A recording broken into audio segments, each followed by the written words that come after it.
नारायण नारायण नारायण। श्रद्धेय स्वामी जी श्री राम सुखदास जी महाराज के प्रवचनों पुस्तकों से जो पठन पाठन कर रहे हैं, महाराज जी कहते हैं संसार नाशवान है, यह ज्ञान होना चाहिए। सीखने से काम नहीं चलेगा, कोई परिस्थिति सदा नहीं रहती, यह सबका अनुभव है।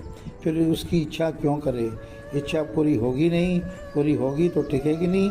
आज तक कोई स्थिति नहीं रही, फिर अभी जो स्थिति है वह सदा रहेगी क्या? इसका आप स्वयं अनुभव करो। प्राप्त परिस्थिति का सदुपयोग करो, दूसरों की सेवा करो। जो होता है वो आपकी इच्छा से नहीं होता है, चतुर्थ होनहार से होता है। होने में प्रसन्न रहो, करने में सावधान रहो। होने में सुख आए या दुख आए प्रसन्न रहो। प्रसन्न ही नहीं रहोगे तो क्या दुख मिट जाएगा? चिंता मत करो, उसका उपाय करो। करने में सावधानी रखो कि मेरे द्वारा किसी को दुख न पहुँचे। हम जी रहे हैं यह बात झूठी है, हम मर रहे हैं यह बात सच्ची है। जितनी उम्र बीत गई है उतने तो हम मर ही गए हैं। मकान यहाँ बना रहे हो, सजावट यहाँ कर रहे हो, पर खुद भागे जा रहे हो मृत्यु की तरफ। मरने पर जहाँ जाना है उसको ठीक करो। जो कर सकते हो वह करते नहीं, और जो नहीं कर सकते उसके लिए चेष्टा कर रहे हो। किसी को सुख दे तो उसके लिए परिश्रम करना पड़ेगा, पर किसी को दुख न दे तो उसमें क्या परिश्रम है? किसी भी बुराई न चाहने से, न करने से और न सोचने से सबकी सेवा हो जाएगी। अच्छाई करने से सीमित अच्छाई होगी, पर बुराई छोड़ने से असीम अच्छाई होगी। भगवान के जीते जी किसी की ताकत है कि तुम्हारा बुरा कर दे? हमारा बुरा होने वाला होगा तभी होगा।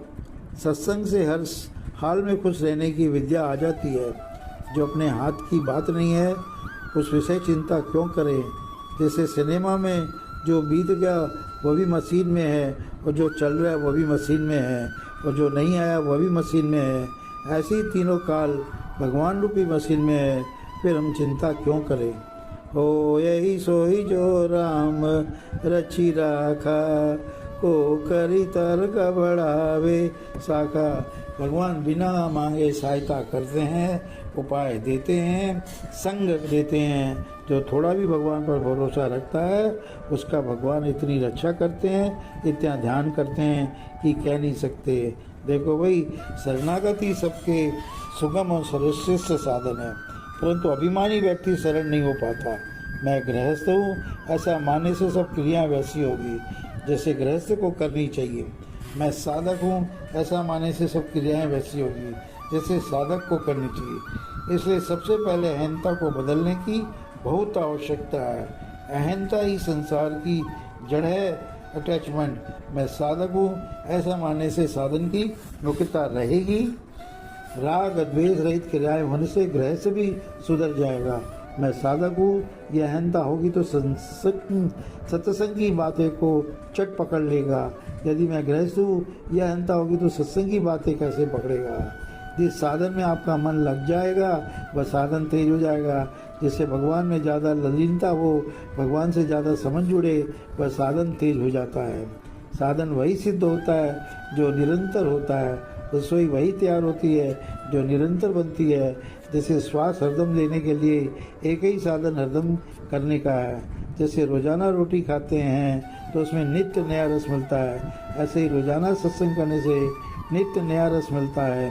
आप सत्संग करते हैं अतः दुनिया आपसे अच्छे बर्ताव को आशा रखती है, तो आप अच्छा बर्ताव नहीं करेंगे तो लोगों को धक्का लगेगा।